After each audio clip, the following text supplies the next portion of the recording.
ڕێکخراوی داکۆک لە 14مین ساڵڕۆژی شەهیدانی خۆپیشاندانەکانی هەفتەی شوبات و ڕۆژانی دواییدا زنجیرە خۆپیشاندانێکیان لە چەندین شاری جیاجیا لە وڵاتی بەریتانیا ساز کرد. ئەندازیاری تاڵانی، بەرزەنی و تاڵەبانی، ئەندازیاری تاڵانی، بەرزەنی و تاڵەبانی. هەر لە خۆپیشاندانەکاندا چەندین وتار و پەیامی توند لەلایەن چالاکوانان و ڕۆژنامەنووسان ئاراستەی دەسەڵاتدارانی کوردی کرا و ئیدانەی ئەو کارە تیرۆریستیان کرد کە دژ بە هاوڵاتیانی بێتاوان کرا. وەک لای هەمومان ڕوونە 14 ساڵ لەمەوبەر خەڵکی بە شەرەفی هەرێمی کوردستان بۆ کۆتایی هێنان بە حوکمی بنەماڵی بە شێوەیەکی خۆڕسکان ڕژانە سەر شەقامەکان.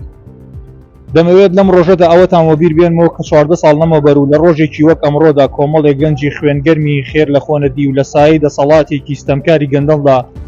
ڕێپێوان و خۆپیشاندانێکی هێمنانیان ئەنجامدا.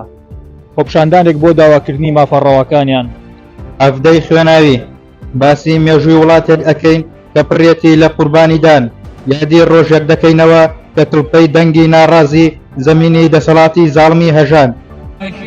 و هەموو ساڵێک لەم ڕۆژەدا شەرمەزاری دەکەین و ئیداری دەکەین لایەنە پەیوەندیدارەکانی هەم وڵاتە ڕادەسپێرین تاوەکو لێکۆڵینەوە بکەن ئەو کەسانی کە تاوانبارن بەم کردەوە پێر. هەروەها داوای بە سزاگەیاندنی تاوانبارانی ئەو تاوانەیان کرد و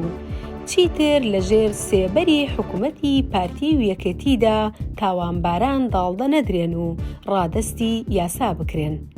ئەمڕۆیە مەوکو ئەندامانی ڕێکخراوی داکۆک ئەم گردبوونەوەیمان ساز کردەوە بە مەبەستی ئیدانەکردنی ئەو کارە قێزەونەی هەفتەی شوبات کە لەلایەن پارتی یەکێتی و چەند ئەندامێ بوونەتە قوربانی، چەند خەڵقێ بوونەتە قوربانی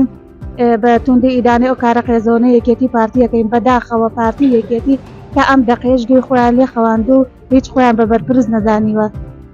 خۆش بێت. سڵاوت لێبێ کاک سۆران، ڕاو بۆچوونت چییە لەسەر ڕووداوەکەی هەفتەی شوبات؟ بەخێر بن وەکو ئەندامێک و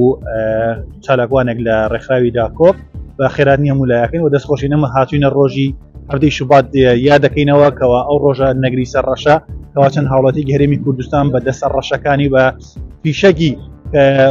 دۆستی خۆمان کەوا کوردن هاتوونە کورد و هاونیشتمانیانە شەهید کردووە کە ئەوە بەرامبەر دژمنەکان ئەو دەماچیان ڕابگدایە و ئێستاکەوە چەندەها کورد دەکوژێت هەیەک و ئێستاکە بەردەوا من بەڵام هیچ شتێکیان نەکردەوە، بەڵام ئازان بۆ گیانی هاوڵاتیانی خۆیان بۆ کوشتن و شەهیدکردنیان تاوەکو ئێستا دەستگیر نەکران ئەو کەسانی کەوا ئەو کارە قێزەونیان کردووە ڕسوایی دنیا و قیامەت بن. سڵاوت لێبێ کاک سامان، پەیامی بەڕێستان چییە لە ساڵ یادی هەفتەی شوبات؟ پەیامی ئێمە ئەمڕۆ لەم گرتبوونەوانەدا بە ئامانجی ناساندنی ئەم تاوانە قێزەونەیە کە دەسەڵاتی کوردی لە ڕابردوودا لە بەرامبەر ڕۆڵەکانی گەلەکەمان ئەنجامیان داوە و ئێمە هەوڵ ئەدەین و بەردەوام ئەبین لە گرتبوونەوەکانمان خۆپیشاندانەکانمان لە وڵاتی بەریتانیا بە ئامانجی ئەوەی کە پەیاممان بگاتە دەسەڵاتانی ئێوە دەسەڵاتانی وڵاتانی کە زۆر سپاس سەر ڕێز نوازش دانێن بۆ مشەیدانی ڕێگەی کورد و کوردستان دابێت ڕۆژی هەفتەی شوبات کە لەو ڕۆژەیە سلێمانی کوردستان بەعام خوێناوی بوو،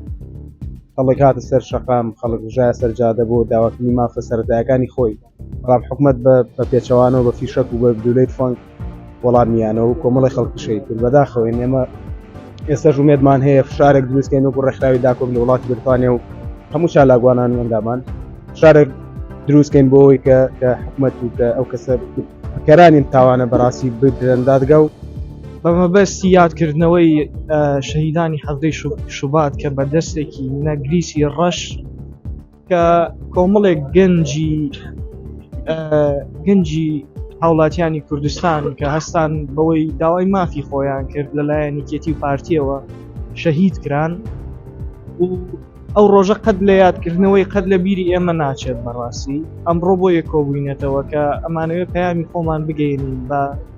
هەموو دنیا و بڵین ئەو بکوژانەی هەفتەی شوبات تا ئێستا دەستگیر نەکراون و هێشتا هەر لە دەسەڵاتن و بەداخەوەین بەڕاستی یعنی هەتاوەکو ئێستا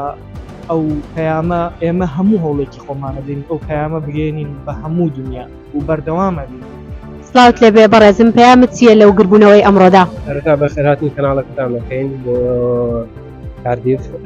ئێمە وەکو کوردانی تارابە هاتینە دووبارە بۆ یادکردنەوەی عەبدەی شوبات کە بووە هۆی لە زەزانی چەندەها گەنج کە بەدەستی یەکێتی و پارتی بوونە قوربانی ئێمە هاتوین بۆ یادکردنەوەی ئەو گەنجانە ئینشەڵڵا جێگەیان بەهەشتە بێ و خوای گەورە دۆڵیان لێ ئەسێنێتەوە. ئێمە بەردەوام بین لە کار و چالاکیەکانمان هەتاکو دەنگمانەگات بەسەروی خۆمانەوە کە بتوانین خێزەونی ئەو دەسەڵاتی پیشانی حکومڕانی خێزەونە پیشانی دەسەڵاتی بەریتانیا و وڵاتانی تر بدەین ئینشاءالله زوود بکات لەناوەچێت. ئازادی ئازادی